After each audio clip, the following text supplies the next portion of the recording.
Hey, Magic Weaver, we had so much fun recording the last episode that Tara has decided she wants to break my brain. So welcome to the Weaving Magic podcast.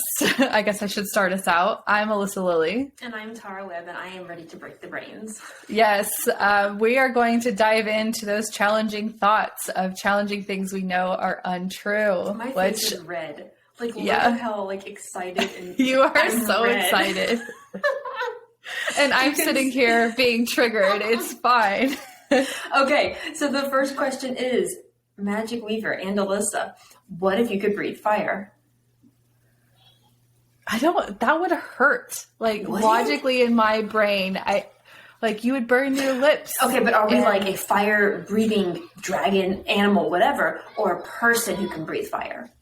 See, that's different. If I could be a dragon breathing fire and transform the structure of my body to maintain that, absolutely. Yeah. But as a human being breathing fire, acid reflux sucks. I can't imagine actually blowing out fire. So how it's almost like sprouting maybe something inside to maintain and that's almost like also what would probably come from your sacral. So what would be meditating on your sacral energy do to you? What if it went out the wrong way? Yeah. Oh, but it wouldn't make that sound. It wouldn't make a fart sound. It'd go. Yeah. That would hurt. Weird. See, that would hurt. Imagine whenever you have to go to the bathroom and it is that explosive and you have the fiery shits. Oh, I love this topic, Tara. Thank you. You're welcome. I feel like a breathing fire, it would just. Yeah, it would probably get frustrating too because if you got really mad or coughed too hard. House on fire. Damn it! Mm-hmm. I think of the Dragons Love Tacos book. Have you read that one? What is that? No. It's a kid's book. Now that you say that, I think I've seen it, but I haven't read it. It's a kid's book and it's Dragons Love Tacos, but they don't like spicy tacos and they burn down this house because it's spicy and they don't realize it. It's so cute. That's fine with me. I don't eat spicy food anyways. Yep. But if you were a dragon, you have to be a shape-shifting dragon. I would want to be able to spit out some lightning. Lightning instead?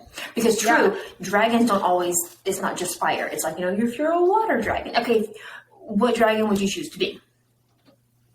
Lightning. Lightning. I would love to be able to just shoot that, because you could hide, right? You could hide in the clouds. They'll think it's a storm. Take out whoever you want. See, I think I'd be water. A water dragon. Water would be fun. I think water would be fun. Go into the water. Lightning, I'd want to make people make me think I was a god or something, like Thor. Or they would just be really, Thor. I was thinking of what fire. if that's where the idea of Thor came from? Probably. Dragons breathing lightning. What if? And also thinking of this also goes back into our lore series of Charybda and I can never say the other word. Can't pronounce it, but between the rock and the hard place, and it's the open mouth inside. What if that was a dragon at one point? It's has its huge open mouth, like a water dragon. The spouts would make the spouts. Or a water dragon and a weather dragon, a storm dragon made it, and they had the spout as the creation of the baby. That's. Oh my gosh. Right? Isn't it wild? I was trying to think ice would suck. I feel like that would be really scratchy. But what if everything that is not just coming out of your breath? If as a dragon, you can shake and the icicles come off. Ooh. And that's how you create the ice. Your sweat is where the water comes from, just... Yeah, or with lightning, you just point your tail.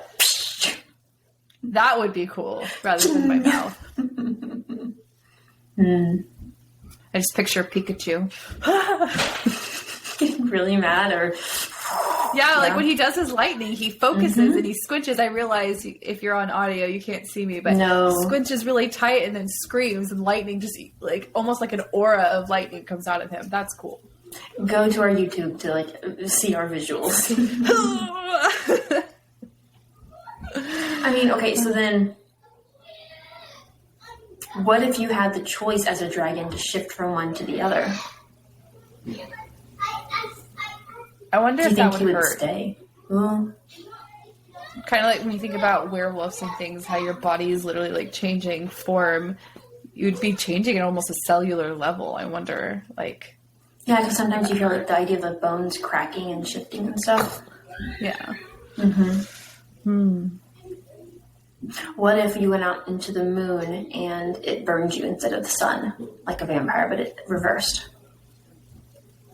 My brain is not making sense of what you just said. So You broke vampires can't go in the sun. So we're What if operating instead- on the belief that vampires are real. Yes, what if- vampires are okay. real, totally. Okay, cool.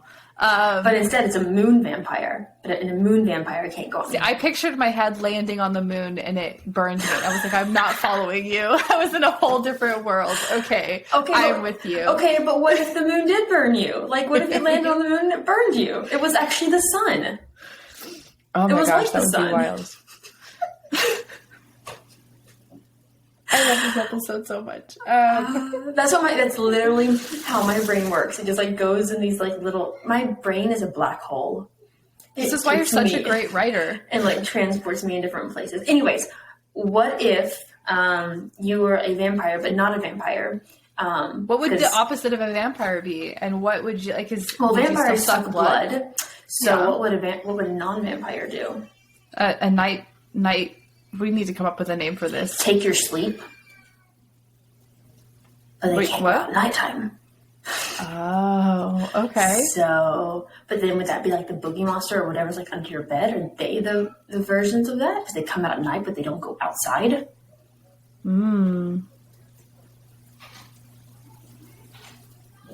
I almost feel like something like that would be hidden in plain sight, like a being. They would, walk. I mean, with it would us be like a during the human day. because they would be during the day, just be themselves. Mm-hmm. But can you imagine? Because I feel like the sun burning you is like fire, right? The moon burning you, I feel like it would be like turns them to statue. Maybe you think statue? Yeah, I think that'd be like trolls, like almost like. But the sun turns trolls to statue. Yeah, but I guess with the moon, I see it as like, or what is it's it? like a What's tickle. it? Is it petrification? Like almost like petrified? Maybe That would. like I see it as like cold. being tickled and like it's hoo hoo hoo hoo hoo hoo, but it's like a burning hoo, like a not good burning hoo. Because like I don't like being tickled. Episode, yeah. I don't like being tickled because it kind of hurts. It does. I hate being tickled, and I think about it when I tickle my kids. I'm like, I would hate this. I try to do it in ways that doesn't. I feel like tickling hurts. I feel It's like not too jabbing aggressive, their too. fingers in Yeah. me. Yeah. And the sensation of it as well. It's weird. It is weird. But I think a lot of human things are weird. Like, why do we smush bodies together to say hello? Like what? I've because learned another to hug person, as an adult, but because it's so another weird. person's body actually calms and relaxes you. Yeah, but when you're first meeting someone, why is the first time you meet someone hugging normal? Well, I don't. Like you I don't think know it's each other supposed to be that intimately way, like though. I think it's supposed to be when you first meet someone, it's like a handshake or a bow or something like that. But when you're down in the South or in the Midwest, sometimes you get those huggers that are like, hey, it's so great to meet you. Or when you meet a partner's family for the first time, right? Some family members just want to hug you and you're like, oh, I don't know you. This is weird. I don't know how we got into this what if situation. What if you were a rock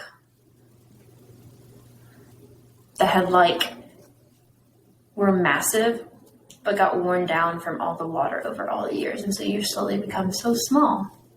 I'd be You're a like pebble. a pebble. I hope I would be a skipping rock and bring a kid some joy. This is I would skip as many this times is as my my rock rock. heart would let me. It makes me think of just how soft you are and just But do you think you'd be sad as a rock? Would I have the capability of sadness as a rock? I don't know. I think a lot of things have the. I mean, energetically, I feel like they could flow, but do they feel what we perceive as sadness? That's true. Because sadness and a lot of these emotions we have as humans come from triggers and Yes, and different also situations. we put a lot of it onto gods as well, to God, of God would be jealous and vengeful and that kind of thing, and that's a very human emotion. As a rock, would you then feel that sadness when we use crystals to transmute that? You know what I mean? When we use the earth to transmute our energy, does it feel it? Aren't they supposed to take it from us in some ways? Yeah. So are they what just if they holding on to that? Do they take it and then like they transmute it into something beautiful? I don't know. What if? Because like, it makes me want to think about different crystal shapes and what we use them for, and see if shapes produced are more like the physical manifestation of transmuting. And do the vibrations of them change?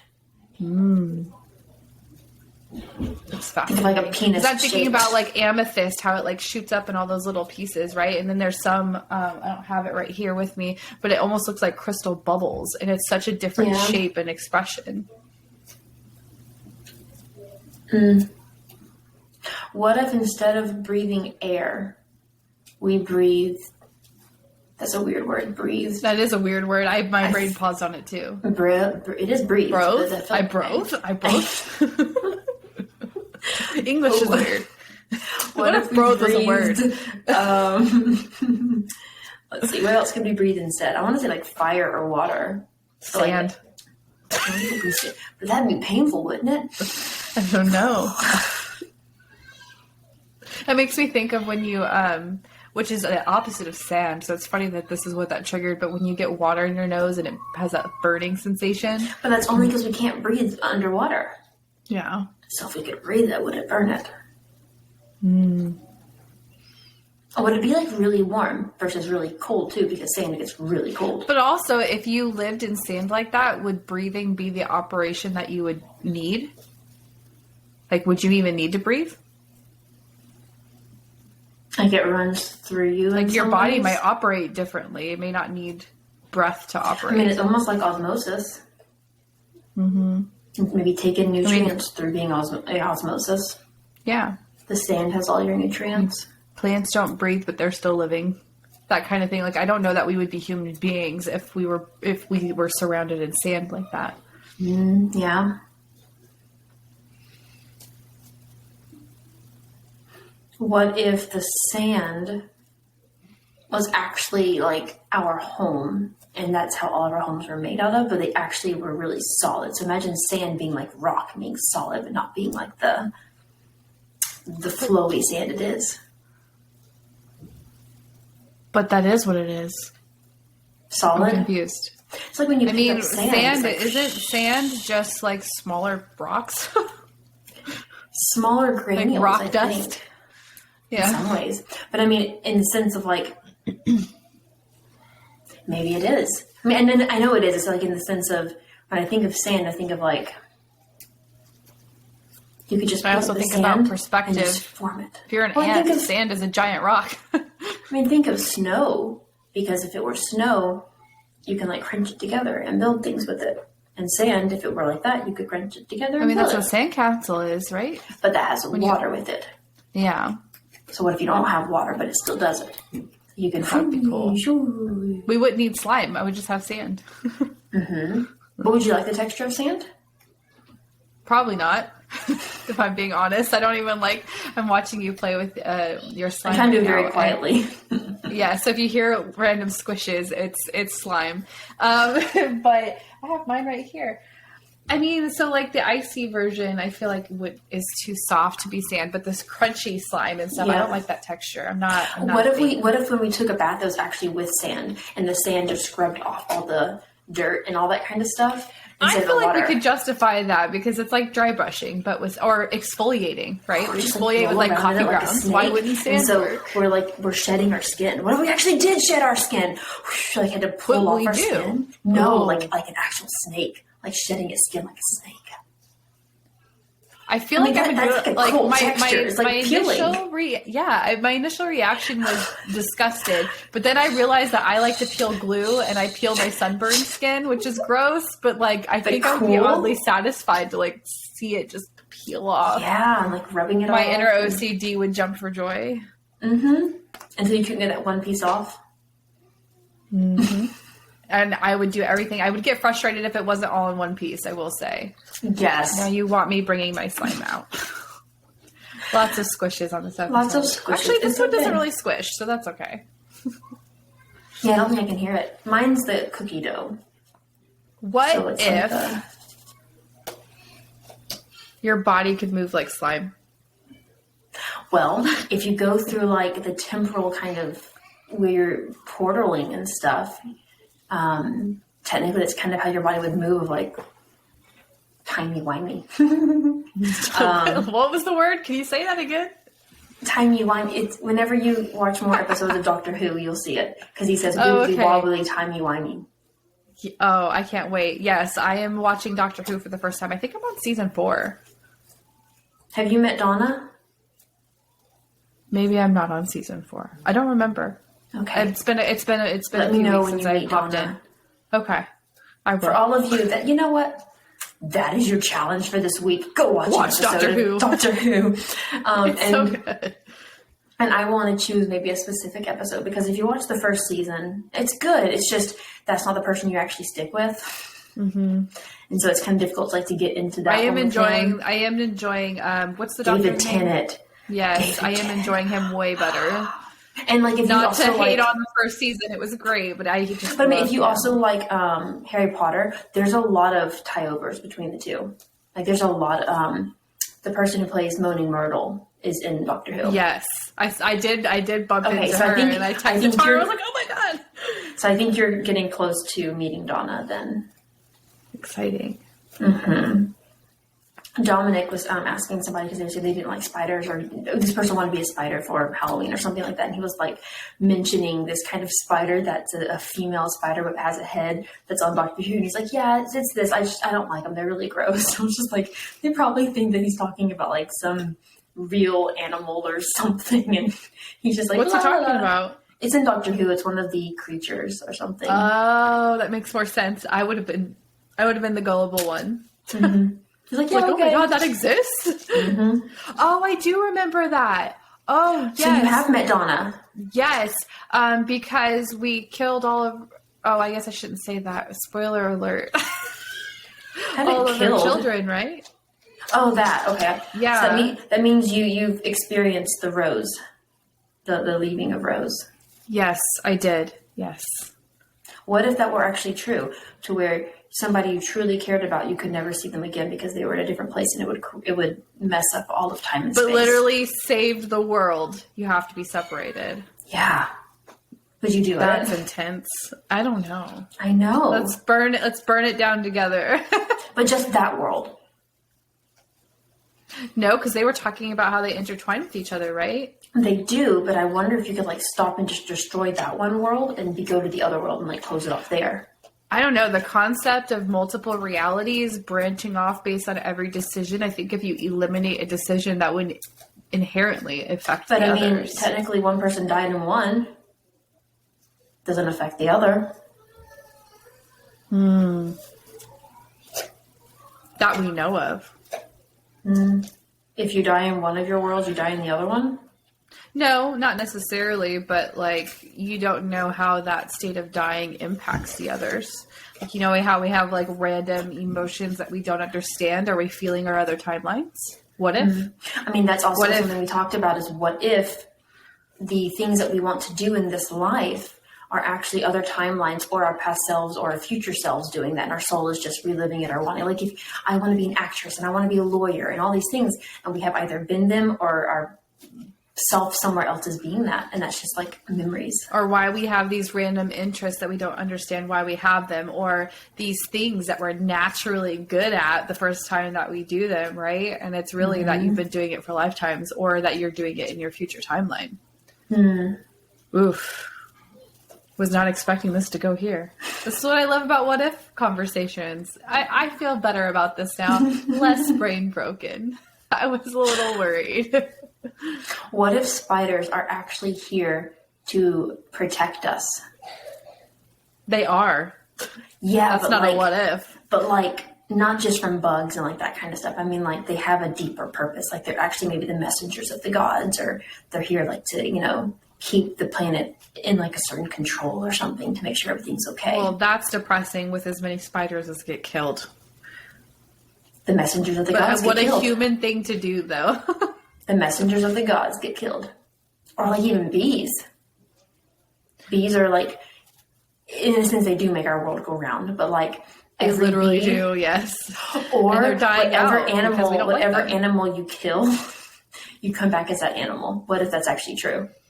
At some point to experience I have a lot of life. lifetimes to live, especially hunters. Ooh. Mm-hmm. Because, I mean, animals have their own sense of emotions, you know, like how they feel things. You just reminded me of the first time I was taken hunting. It was the only time I was ever taken hunting. It was really sad. Can't do it. I couldn't either. That's why I talk about Monster Hunter, a game where I'm like, don't kill the monster. It's like, that's the whole point of the game. But why? I know. I try not to watch too many scary movies, but I just have a soft spot for the production and like how that genre has evolved and from like a cinematic perspective. And we just watched